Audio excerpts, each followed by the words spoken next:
So we were up till this point, unidimensional and multidimensional scale. So this is just a few words on this. What do you understand by dimension? So if you see this scale, this is a GHQ General Health Questionnaire, 12 questions. There are 12 questions in this. And you see that there is only one dimension. It doesn't have any other dimension. But if you see this WHO QOL Brev, then there is a global item which is the overall quality of life, and there is a physical health, there is a psychological health, there is a social relationship and environmental quality of life. So for overall quality of life, there are many other domains. This is known as the multidimensional scale. So this is the difference between unidimensional and multidimensional. Now coming to the, since you people have generated the this items, now we need to suppose this is the item pool. Okay, so Bhavna is writing, ma'am, you told about IC permission while designing scale. Please add again. I have not understood, Bhavna. Can you please repeat your question? Ma'am, actually, due to poor internet connectivity, I was not able to hear that context. Ma'am, I want to understand that whenever मतलब I mean हमें IC का permission कब लेना होता है? Like while we have already pre-test our questionnaire or No. Before that, even if you are going to interview, when you have just planned your research, then only. Before you contact any person, any respondent, because it is the ethical standards for research in human being. So if you are going and collecting data from person, from any respondent, then you have, before that you need to get the IC clearance. okay. Ma'am, Literature one more review, question drafting protocol. Yeah. ma'am, one more question is like that as we have seen that many online surveys are roaming in and around on the on the social media. So are they validated? I mean, they also utilize these rigorous process as we are understanding these kind of criteria while designing, validating. It is difficult for me to say that because if you get those questions, it is up to the researcher, and I can't comment on that. But yes, they should follow these steps. Otherwise, the data, see, it's the quality of research. Ultimately, it will reflect on your quality of data which you will get. Okay, ma'am. Thank you so much. And I think doctor who has asked this question, can I skip? So one person, Dr. Ekta, said that can they skip the cross-cultural adaptation of DAS for a PG thesis? So I would say that it's better that, since why we are getting the PG thesis done, because we want to tell them the correct way. Correct way means how a research should be done, even if it is a small topic. So if you skip these things, forever they will think that it can be done. Again, the quality of data, it will be compromised. Here also I have seen many PGs who have done a lot of scale this thing, but again, what we recommend, do the testing, means the on a small number of subject, at least content validity and at least pre-testing is needed. Okay, ma'am. Thank you. Welcome. To coming to scale validity. So now coming to, there are many types of validity. What do you understand by validity? So basically validity is the true measure. Remember, yesterday we discussed about the timing of alarm clock. So if alarm clock is every day is clicking or ringing at 6 o'clock, but the actual time is 6:30, then it is reliable because every day it is ringing the bell at 6, but it is not valid because the actual time is 6:30. So scale validity is basically, it is we are concerned about how close we are to the true value. Means if you are measuring some construct, are we measuring very near to the true score? Because we can never measure the true score of any construct, but we can be very near to that. So it is said that if a scale is reliable, and you can recall the same example of clock, if the scale is reliable, that doesn't mean that it is going to be valid. Because if the alarm clock is ringing every day at 6 o'clock, means it is reliable, but it doesn't mean that the actual time is 6 o'clock. Actual time might be 6:30. So that's the reliability is a criteria to move forward. It is a prerequisite. If you want to do a validity, like construct validity and other type of validity studies, then if the scale is not reliable, you cannot go ahead. That means reliability is a prerequisite for any validity study. But if a scale is reliable, it does not guarantee that it will be a valid scale. Means there can be issue where it is not valid. So now there are various types of validity. The first is a content validity. What do you mean by content validity? Yesterday we have shown you a research question like testing of anemia in adolescent girl, and one more research question and objective where the student was assessing the hypertension in a CHS worker. So in both the case, the variables which both of the students they took, first you have to see the construct and whether that overall variable which they have taken, is it addressing the research question completely or not. So one is that. The second is regarding the item. If you see in the reflective scale, we will talk about that. You see the item, the nature of item and the content of item which is there. So that content from the initial item pool, if you have got an initial item pool of let's say 50 or 100 and you select out of that the 10 or 20 items. So this helps you give weight to individual item, and then item which is having more than 0.8 of that, we will see that content validity index, you select those items. So it says that yes, the construct which you have chosen, which you have defined, the items is like overall representative of that particular factor or that particular construct. The second is construct validity. So if the scale is reliable, you go for the construct validity. And then third is your concurrent validity. So construct validity is of two types, convergent validity and a discriminant validity. And we will discuss this in the next week. We are not going to discuss the construct and concurrent validity. We will only discuss this content validity today. So now what is a content validity?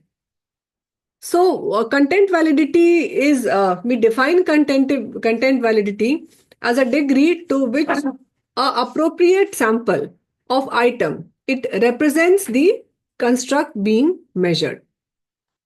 So basically it represents the sample adequacy. What is a sample adequacy? I said that you have an initial pool of let's say 50 to 100 items and you select the 20 items out of that. So is that 20 item is a representative of overall construct which you have defined or not? And generally it is said that content validity is very easy for something like if you have to form a question for let's say I have to conduct a examination of first professional or let's say community medicine third professional examination. So I have got a topic which we have taught to the students. So what I will try, that blueprint. What is a blueprint? Basically, blueprint gives you like from which topic you should ask which type of questions. And are we touching all the chapters which are must know chapters or not, or must know competency or not? So that blueprint also helps us to form a content validity because then, but it is easy to do if you are conducting an examination where you are performing an assessment. This thing, content validity is easy to do. But again, this issue becomes really challenging when you are measuring a construct, when you are measuring some latent variable which are not very clear cut and which cannot be seen. So then this issue becomes a little tricky. So like in 2007, the Sturba and his colleague, they have set out a measure to, they have defined a construct which was the dyadic efficacy. So they have defined this construct as how couples in which one partner had rheumatoid arthritis perceived their ability to manage the illness as a team. So this dyadic efficacy, this was very different from self-efficacy or arthritis efficacy, specific self-efficacy. But again, they must have used some literature from the development of this arthritis specific self-efficacy. So the if you define a construct like this, or if you have your own construct, then measuring that particular construct, creating a sample is not as easy as we do it for a sixth grader student or for a MBBS student. So generally content validity, it is done in two phases. First is by the researcher. How the researcher does the content validity? So first is when he along with the expert, when he is formulating the construct, when he is operationalizing the construct, at that time he tries to see the proper definition of the construct and operationalization of construct. That is the first step of content validity, which is like abstract. There's no statistical way to calculate that. It is qualitative in nature. The second is by the evaluator. So through expert assessment, you see the relevance of each item, and for this you need expert. So for this content validity. And we say that at least two experts are needed. Although if you have like 4 or 5, that is okay, but at least two experts are needed for this content validity. Now, how it is done? So you send your set of items you mail it. First, you over the email, you take permission from those people. And then if they are willing to be a part of your expert, then you send them the questionnaire. Again, there are statistical ways to measure that. First is your multi-rater agreement using kappa statistics. So you can use that, but the better way is to use the content validity index. This kappa statistics, we will tell, that is used in case of other, like we discussed yesterday, regarding if you have got a instrument where you are collecting the data, the secondary data, then you can use that. Then there is a content validity ratio, and then there is a content validity index. So there are three ways through which we can measure this content validity. So content validity index, it is most widely used to measure this degree, and it is done at two levels. So first is at the individual item, and second is the content validity index of the overall scale.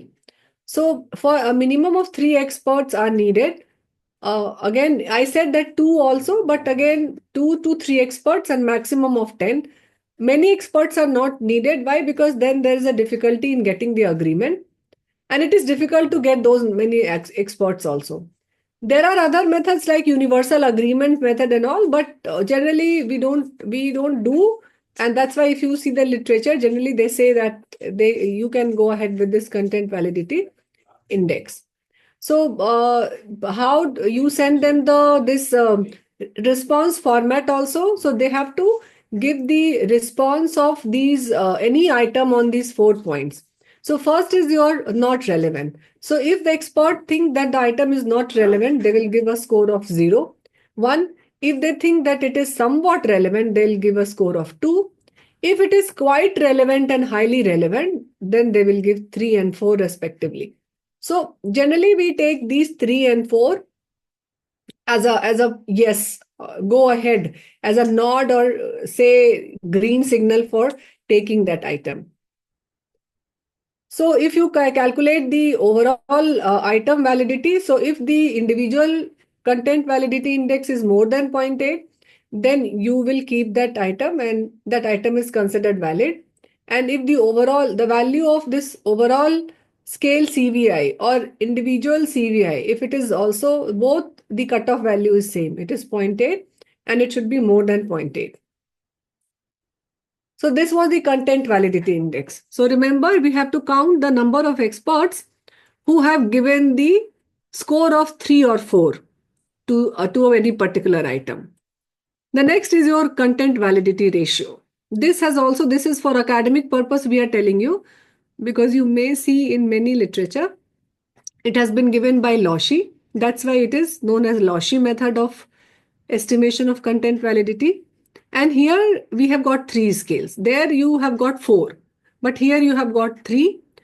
1 is essential, 2 is useful but not essential, and 3 is necessary. So here you take only essential item. That means the people who have said that given 1 to that particular item. So CVR, the Lossy method is you take NE. What is NE? NE is the number of essentials for an item. Means how many experts have said that this item is essential. You will take that and then you will deduct this N by 2. And N by 2 is the number of expert. So if the total number of expert is, let's say, 10, then you will, and if 5 have said that it is essential, then 5 minus 5, it will be 0. So that's how you calculate. And then they have given a value of CVR. So depending on the number of panelists, this many minimum number of value of CVR is required. Like if it is 5, it is 0.99. If it is 6, it is 0.99. So this is how you can determine. But again, we do the content validity index. So I will demonstrate the content validity index. Now there's another term which is known as the face validity. What is the face validity? So basically face validity is, as you know, when you see a question, you without any statistical this thing, if it by the face of the question, if you think that it is okay, then you can say that it is okay. So this face validity generally we don't we may ask from the expert. Of course, we don't have any statistical way to give a value to it. That is only that in just first instant does it appear to cover the your research objective or the all the research question, the primary and secondary objective. Then you say that yes, it should be done. So like face validity, there is an example. If we are measuring job satisfaction, if we have got these items. The first one is I feel satisfied with my current job, and I feel satisfied with my bank balance, and I feel satisfied with my family life. So these are the items. These are the 3 items. And you may say, seeing the face validity, that this, if I say that I feel satisfied with my family life, this question cannot measure my job satisfaction. If I say that this will not say my, yes, but job satisfaction, this, the first question seems okay for this face validity. Even if I say bank balance, this is plus minus because, but many times if it is a high salaried job and if I'm satisfied with bank balance, this may also go with the set of item. But satisfied with my family life, this seeing the face of the question or the item, we will not have this question in our item pool. So this is the face validity. So content validity and face validity. Now I will demonstrate it, the content validity, how to do this. So you people have given the response and we are compiling it. You will also give the response of those items which you have formulated. But for demonstration purpose, I am showing you, I am demonstrating it on some other sheet. So this was with the previous batch. We had this response, like they were the past participants. We have deleted some responses because 32 people have given the response. So we have only kept these responses and we took the response on 6 items. So now how will I calculate the content validity index overall and item wise? So I have to count number of people who have said 3 or 4. So how to do that? So there's a command. I will delete this. So command you put equal to and then count if. Count if means I have to count from range. Which range? From here to here. I will select that and then I'll give comma. And then I have to select number which is more than equal to 3. But I have to put that in double inverted comma. And then close bracket and press enter. So you can see there are 11 people out of 12. So 3, 6.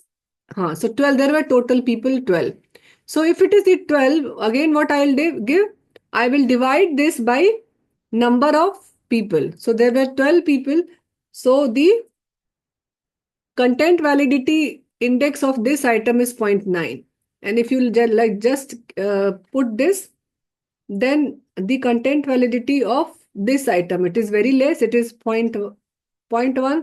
It is 0.4. This is good because everyone has said 3 or 4. So this is good. This is again okay. So if you see which item I should keep, then this item I cannot keep. This is 0.1. I will reject this item.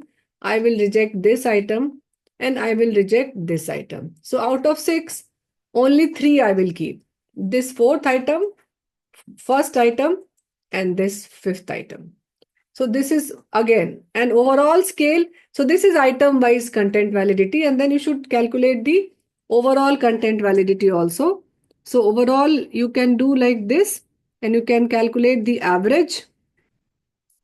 So if you click average and if you select this and if you press enter, then the average is also 0.6. So it is less because we know that average should be at least 0.8. So this is how you do the content validity. And based on content validity index item wise and scale wise, then you again delete few items and then you go and contact your experts. And again from the initial item pool which you have selected. Like I said that if there are 100 item pools, you select 20 or 25. But if the content validity, ideally what you should do that you should send all 100. But it is difficult for any expert to do that 100, item marking on 100 questions. So you may send them like initial 50, select out of 50, you may select 20 or 25. And then again, you can call your another set of experts through from who are there for your expert committee for your scale generation. Because there may be set of 2-3 expert. One expert committee is for the overall scale development. There will be expert who is only for the language, and there are experts who will do this content validity. So this is the overall process of doing the content validity index overall and scale wise. So I think if you have understood, any questions? Ma'am, can you just show that COUNTIF formulation once? Yeah. COUNTIF was like, COUNTIF, it is like you just press equal to, and then if you write like count, then you can see from a drop down here. Here if you see, there is an option of COUNTIF. Then you can select that and then select the range. Like range means I need to give the range from first participants to the last participant. I've just selected this drag and just left it like that. And then here you can work here also in this space. So then I have put like comma, and then I need to give the criteria. Count if what? So count if it is more than equal to 3. Because I need to count the number of experts who have said 3 or 4 on that particular item. But this you put it in inverted comma. Otherwise, it will not take. It is single inverted, no, it should be double. And then you close the bracket and then you press enter. So it will give you the total number of experts who have said 3 or 4 on that particular item. And then again, you can divide it by the number of experts who are 11 and then press 11. Press enter. So it will be like the item wise content validity index. Okay, ma'am. Thank you.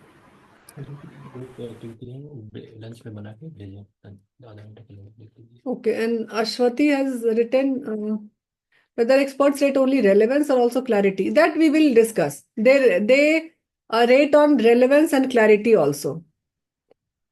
But right now, focus on content validity.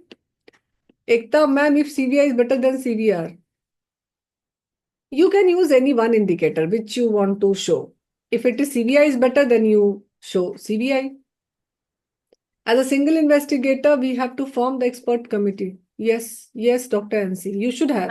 For scale development, separate committee, and for content validity, conflict validity, Yes. Yes, yes, Different, separate, not different. a same committee. No. Because the same Oh, committee is overseeing the overall process.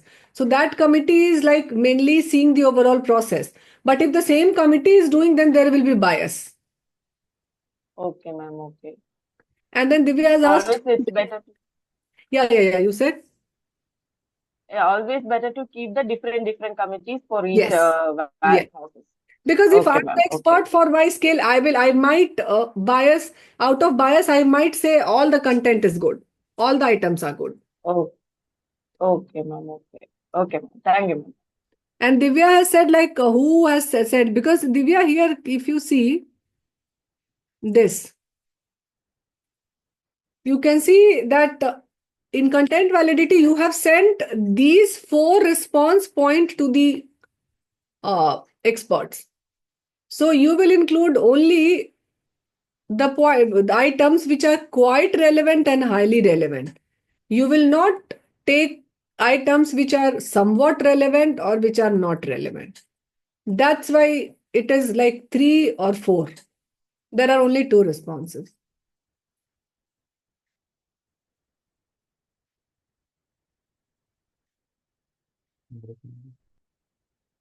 So I think we can break for lunch, and we have shared a Google Sheet and instructions in the PDF. Read that instruction and respond to that Google form, and then we will. They'll do it in the breakout room. And then in the breakout room, after you come from lunch, I think we will meet at 2 o'clock.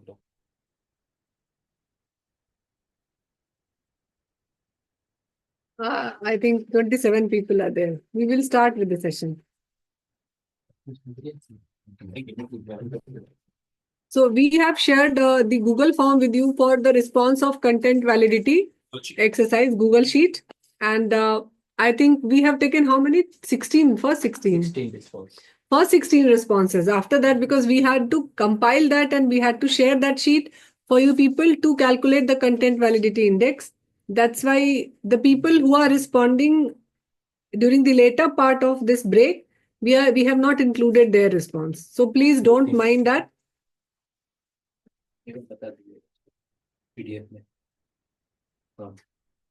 So yes, you can see here. This was the content validity exercise, and I think Dr. Ekta has asked one question before going to the break, that if the nature of study changes, the way content validity can be assessed whether by CVI or by CVR.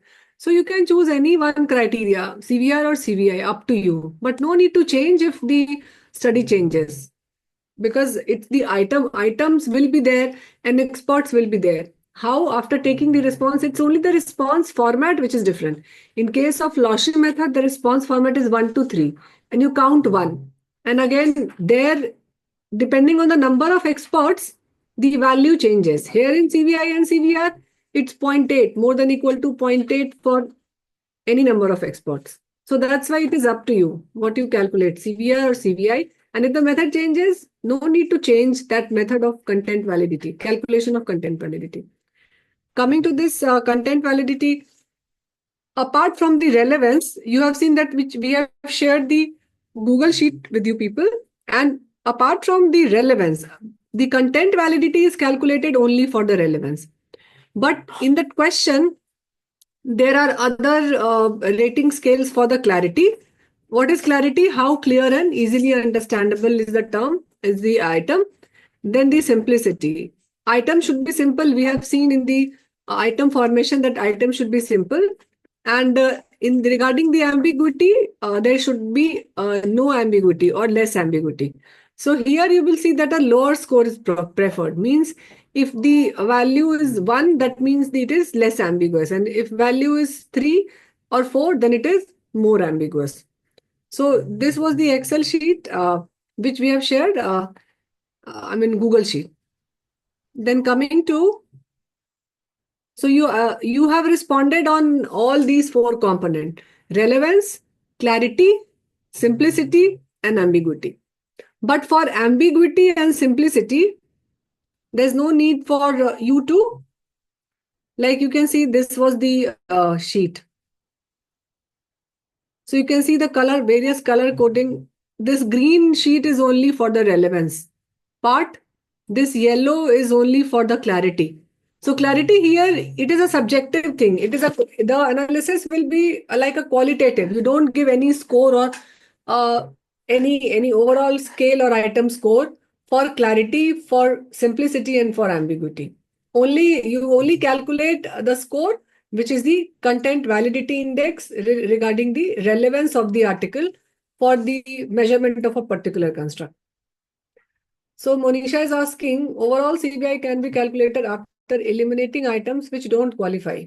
First, you will calculate overall CBI, then you delete those items and then calculate. Of course, by deleting the items which are performing poor, your overall CBI will improve. So you can report it that initially the overall CBI was this, and you have removed the item performing low.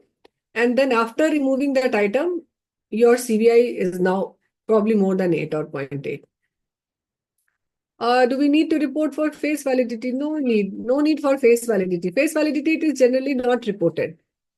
If you are getting this objective response in terms of clarity, relevance, ambiguity, and the simplicity, then no need to go for the face validity.